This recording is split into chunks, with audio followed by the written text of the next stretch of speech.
शुक्लाम्बरधरं विष्णुं शशिवर्णं चतुर्भुजं प्रसन्नवदनं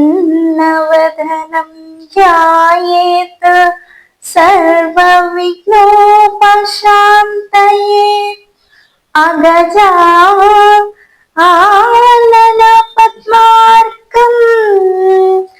गजानन महर्निशम् एकदन्तं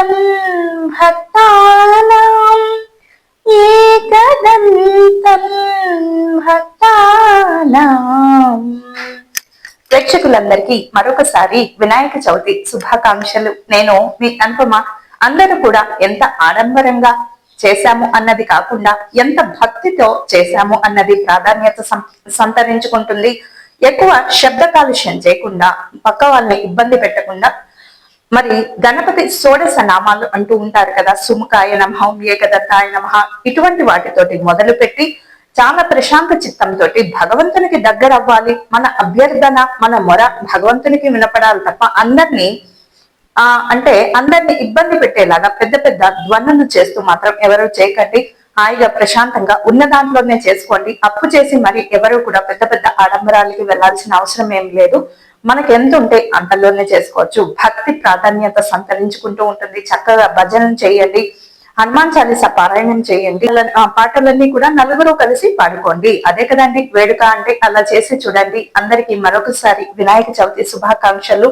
చంద్రుణ్ణి చూడకుంటే ఉత్తమము, పొరపాటున చూస్తూ ఉంటే ఆ కథ ఉంటుంది కదండి, వినాయక చవితి కథ అనేది, అది చదువుకొని తర్వాత కథ అక్షింతలు మీ తలపై చల్లుకోండి. వీలైనంత వరకు ఎవరు కూడా ప్రయాణాలు చేయరు. చవితి ప్రయాణాలు అంతగా అచ్చుబాటు కావు కాబట్టి, ఏవో గొడవలకు దారి తీస్తాయి కాబట్టి ఎవరు కూడా చవితి రోజు, షష్ఠి రోజు, అమావాస్య, పౌర్ణమి రోజు ఆ గ్రామ సరిహద్దులు పొలిమేర దాటకుండా జాగ్రత్త పడుతూ ఉంటారు. అలా చేయండి. పిల్లల్ని మరి విపరీతంగా ఆడుకోనివ్వండి, కానీ ఆ బృందంలో ఎక్కడికో వెళ్ళిపోయి తప్పిపోయేంత స్థాయికి మాత్రము అలా అనుమతించకండి. తల్లిదండ్రులు జాగ్రత్తగా పరిశీలిస్తూ ఉండండి. సంతోషంగా ఉండాలి, ఆనందంగా ఉండాలి, వేడుక చేయాలి, అన్నీ చేయాలి, కానీ అది హద్దుల్లోనే ఉండాలి అని తెలియజేస్తూ స్వస్తి.